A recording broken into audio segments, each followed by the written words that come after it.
Hey guys, hello. Welcome to another episode of Insights with Latrese. I am so glad you're joining me once again. We get to chat, we get to talk it up, and we get to talk about some real issues, right? Some real life things that are happening.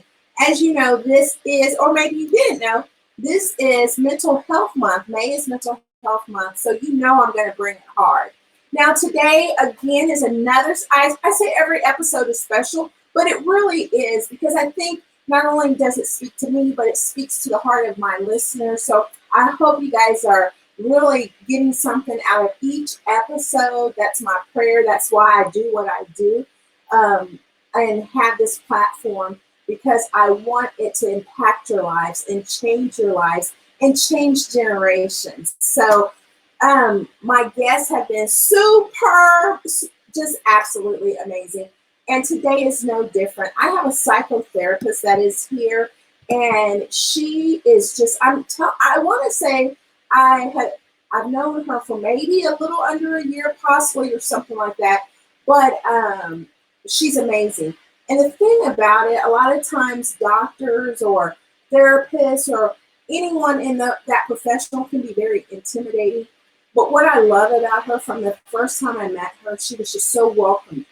And it was just because you want to feel safe. There was like no judgment. There was just this peace, this calmness about her, which I think just really solidifies why she does what she does and why she's so good at what she does. And so before we get into my guest officially, I keep singing her.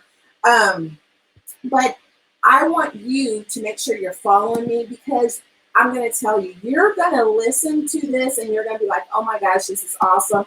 But what happens a lot of times, we don't hear everything. So we have to go back. And so if you're on Facebook, follow me at Latrese Kabuya, or Instagram, Latrese Kabuya, you can see the rebroadcast of this. Or maybe you're just driving and you need to listen to it. I am on Spotify, Apple, and Google.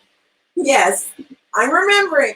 And so I can guarantee you, just like with me, I have to go back and listen to things over and over because every single time I get something new. I get a new revelation, something new information-wise that changes my life. So you don't want to just listen to these episodes one time. Definitely, it pays to rerun it. So without further ado, another exceptional, amazing guest that I have today. It's an honor to welcome Britt Frank. How are you? Hi, it's so good to see you. Thank you for inviting me today.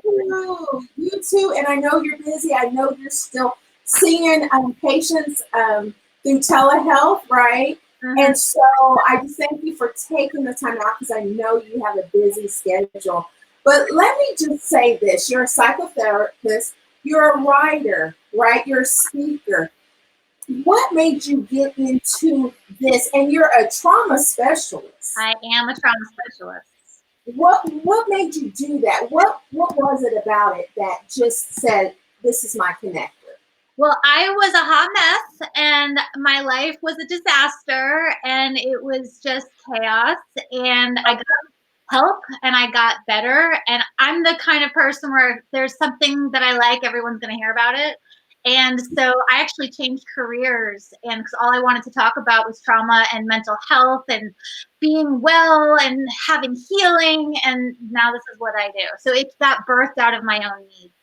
Wow. And that's sometimes the best, right? When you get to a place of healing and healthy and wholeness and wellness that you want to share. And that's healthy because now you want everyone around you, your loved ones, anyone you're connected to be just as healthy and live. You know, we keep talking my best life. And I always say, live your best life, but that's a life of wholeness, wellness, right? It's not just the money, the cars, the fame. It's so much deeper than that. Would you agree? Absolutely. And, when people talk about wellness and wholeness, they only want to focus on the good stuff. which I get because that's where all the feel good, awesome, yay. But to get to the good stuff and the whole stuff, we have to dig through the mud a little bit, and we have to go through the yuck and the ugh and the ouch. And I really feel like it's my calling to walk on that side. Absolutely. And let's just talk about that, because we can't have all the good, like you said, without treading through some of the challenges of life. Trauma. Define trauma, because I think we have a misconception of what trauma really is. Yes, well, the misconception is that trauma is only for those people who had that accident or who fought in that war or who had that one really bad thing happen to them. Trauma is for everybody. There is no human on the planet that has not, to a degree, I'm not saying everyone's the same, but to a degree, we've all experienced trauma. So what is trauma? Trauma is anything that comes at us that is too much, too fast, too soon, or not enough. Wow. Simple as that. It's that simple. It really is. Okay, so everyone's trauma is different. So you and I could experience the same exact thing, but it affects us differently. So if it affects you maybe at a greater rate, I can't minimize it. Is that correct? That's exactly right. Let's say we're both walking down the street and someone screams, ah! And let's say I come from a family of yelling people and where bad things happened, hearing someone yell my name might send me into a total panic and crying, where someone yelling someone else's name, they might be like, oh, hi, how are you? Okay. Simple as that. It can be as simple as that. So really there are no overreactions. There's just, we don't understand that our reactions are from trauma because most people don't know they have it because they think it's for those people. Trauma is for everyone. Most people don't. And I can actually attest to that, especially if you live a pretty normal life, the two parents, the siblings. And then over the years, especially when I've gone down this journey of mental health, I realized, man, I've sustained some trauma in my life. That's why I do this, or that's why I have this fear, or when this triggers, I respond this way. And so I'm evolving in that way. You know what I mean? And it's really taking all of the pressure off of what it means to have trauma. Not everyone needs to be in therapy every week for forever. Not everyone needs to do this or that. But really, and I'll go as far to say, is if you scratch the surface underneath every issue we face, whether it's, not medical, but any emotional issue, relational issue, how we relate to food and intimacy and everything else, if you dig under the surface far enough, you're going to find trauma. You're going to find trauma. And so with that, Britt, COVID-19, that's trauma. Is that correct? It's really interesting in the trauma world. There's a lot of debate over, is it trauma? Maybe for some people it's not. Okay. I would say it's a global trauma. Even if some people are thriving in the midst of it, and that's great and that's wonderful, I would say this is absolutely a global trauma. So people who think I have all this open time, I should start my business and read a book. It's like, no, this is not free time. This is time that's created by a crisis. That's not free. This time is not free time. It might be open time, but it is not free. It's trauma time. And so if you can't focus to do things, that needs to be okay. It really needs to be okay. So it's okay. So we go back to one of my other episodes. You give yourself this grace. It's great if you can operate like that, kudos to you. But if you can't, it's okay too. Yes, and it's not about a strong person can roar and a weak. It's not about morality. It's not about strong versus weak, or you have more faith, and so it's that our brains are wired to respond to safe and unsafe. It is an incredibly unsafe time. So based on our personal histories, our culture, where we come, everything, we're going to respond differently. And that needs, whatever that looks like, that needs to be like, okay, this is how my brain is choosing to respond to this crisis. Wow.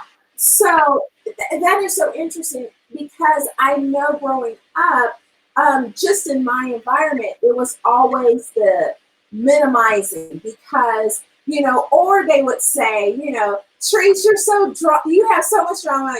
You operate like a drama queen. But really, I was operating based on my trauma, not my drama.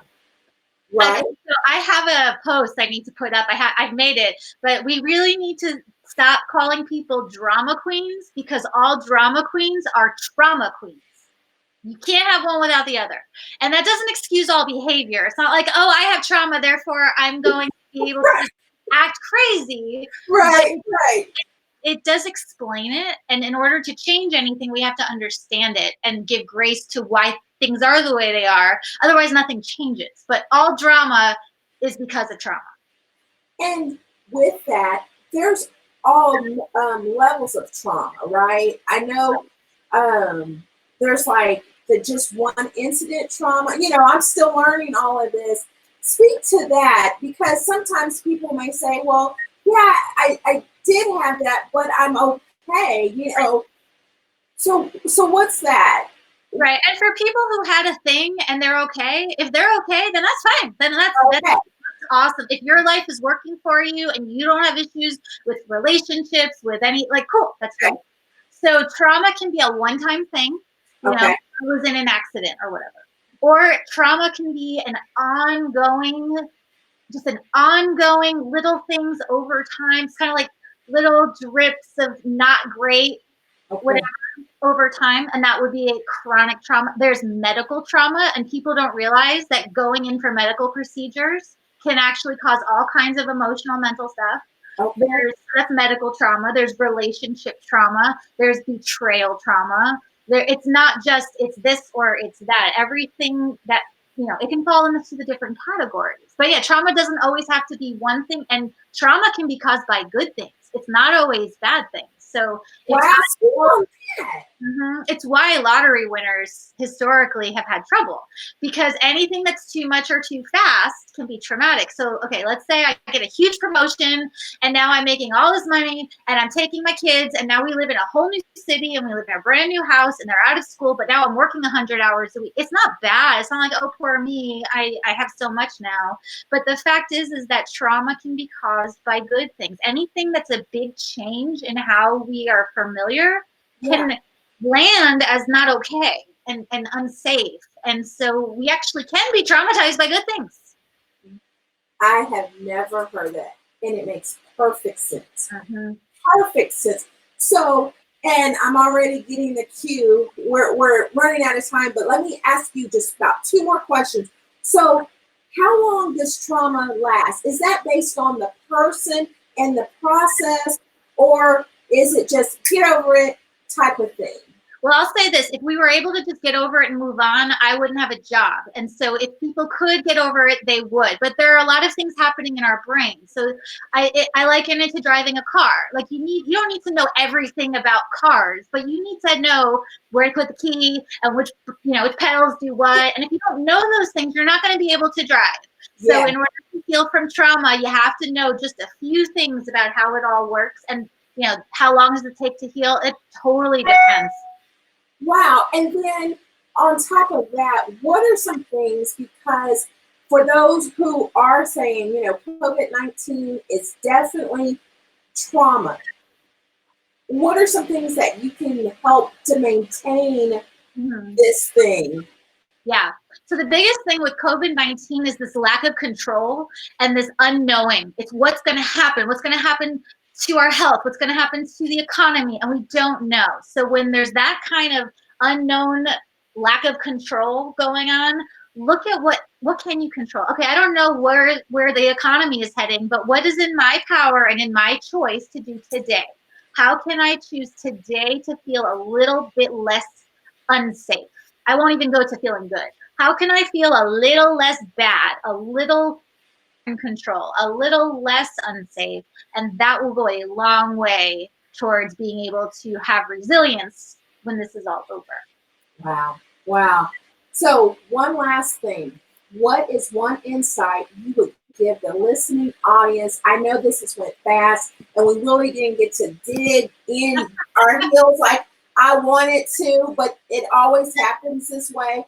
And we're going to get your information so that they can contact you if they need to. But what's one last insight you would give on Britt? So I would really like, and this is so important to me, that faith and trauma healing are not in opposition to each other. You can be a person of tremendous faith and be a prayer warrior and still be able to look at how our brains are wired and work on trauma healing. They are in no way opposites. These things go hand in hand. So my argument is the more we understand how we are made, the better our lives are going to be and the faster we're going to be able to heal from the things that trouble us. Wow, that's a great insight. That takes me to a whole nother episode that we'll have you back on so that we can really talk about this. I mean, it goes so fast, and it's because it's such great information that your soul is just soaking it all up, right? So if someone needs to contact you because you do see clients, are you seeing new clients? I am, yes. Perfect. What information or where can they go to find you? Yes, so my website is www.thegreenhousekc.com. So thegreenhousekc.com. And my Instagram handle is @Britt Frank, and Britt has 2 T's and is not short for Brittany. It's just Britt. It's just Britt. I was going to ask you that. Oh, wow. Awesome. I'm so glad I never called you Brittany. My oldest daughter is Brittany, so I call her Britt. So I just assume, you just took on that Britt. So that's good to know. That's good to know. Well, Britt, thank you so much for this information that is just, man, I know I'm going to go back and listen to it again. I know my listening audience are just overwhelmed and just a wow, because you've thrown some layers at us, and I think it's good because we have to grow and evolve as people, and we have to heal. There is no way around that if we want to live our best lives. So I thank you. Thank you so much, sweetheart. Thank you. You're wonderful. Take care, honey. All right, guys. Did I tell you? Was I bringing it? Did my guest, Britt Frank, bring it? Yes. I know you're saying yes. Clap, clap, clap. Awesome time. I'm telling you, you have to love yourself enough to start healing. And if you don't, go ahead and start the process, and you will find out that you'll find how to love yourself. That's what I'm really trying to say. Britt is someone that I trust, that you can go to her, and she is going to help you, whether it's trauma or whether you just need to talk about just different things in your life. So I really would suggest you go to her. Here's my insight. It's what we said earlier. Living your best life is living a whole life, a healed life, a life of self-awareness. And like Britt said, that's the great things, you're happy, you're go-lucky, but then sometimes we got to tread them dirty waters. But I tell you what, it's going to bring you out stronger. It's going to bring you out healthier. It's going to bring you out whole. You know why? Because I've done it. I've had a lot of trauma in my life. And I tell you, Britt, she opened up with, I was a hot mess. And I laughed, not at her, but I was like, sister, so was I. Oh, gosh. From where I am now, and I'm still evolving. I have not made it yet. But where I was back then, I'm telling you, it's 2 different people. And so therapy works. Dealing with the issues. Learning to love yourself. All of those go hand in hand in this mental health. And so I would ask that you really consider getting on that path of wellness, getting on that path of just learning who you are from the inside out, not what people have defined you as, or not what your job has defined you as, but who you are, who God has intended for you to be, right? That best self. Only you can be that. And that is living your best life. Until next time, thank you so much for joining me. I love this time with you. I hope you love this time with me. And just remember, Real life, we're talking about it. Real you, we're getting to the inside of you real good. And that's living that real good life. Until next time, God bless.